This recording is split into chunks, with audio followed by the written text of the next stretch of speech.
He mea tika kia tautoko ngā toa hoko maha I te kaupapa o te wiki o te reo Māori.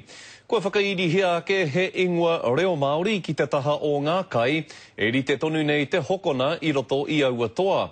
Engari ko te pātai ke ia, ai rānei ka pūmau tonu mai tērā whakarite, a muri iho I te wiki nei. He tohu reo Māori, hei kai, ma te tangata. I mean, I had no idea, for instance, what the Maori word was for biscuits, and because it's there, I think it'll probably go in, and now I do know, so it's great.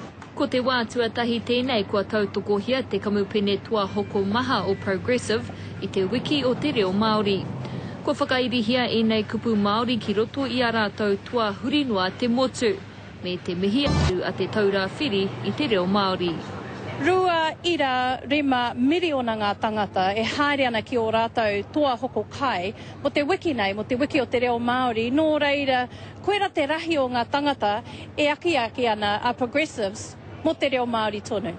Ahakoa he tuatahi tangati nei mō Progressive, I tīmata ke te whakaaro I te tuatapa whā o te ākau o Tokomaru ki te tai rāwhiti, I te tau 2004. Te kaupapa kei te mau tonuhia. Kaore he wāhi I tuatu hei whakatairanga I te reo Māori. So what we've also done is included all the Maori language and English translations on all our marketing this week to really put behind that it is a celebration of the Maori Language Week.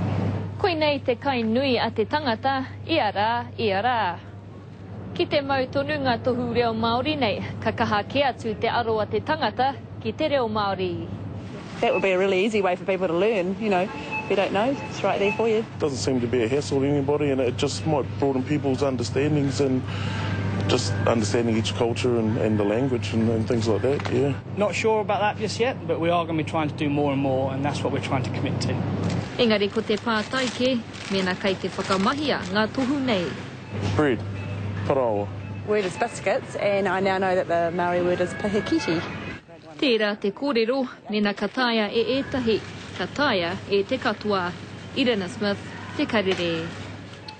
Nā, hei te roanga o tā tātou hōtaka, ka tirohia ake ētahi o ngā mahi nui I whakahaerehia I te rānei, hei tohu I te tīmatanga o te wiki o te reo Māori, me tā mātou pūrongo motu hake tuatahi, e pāna ki te kaupapa o te wiki nei ara e pāna ki te kai.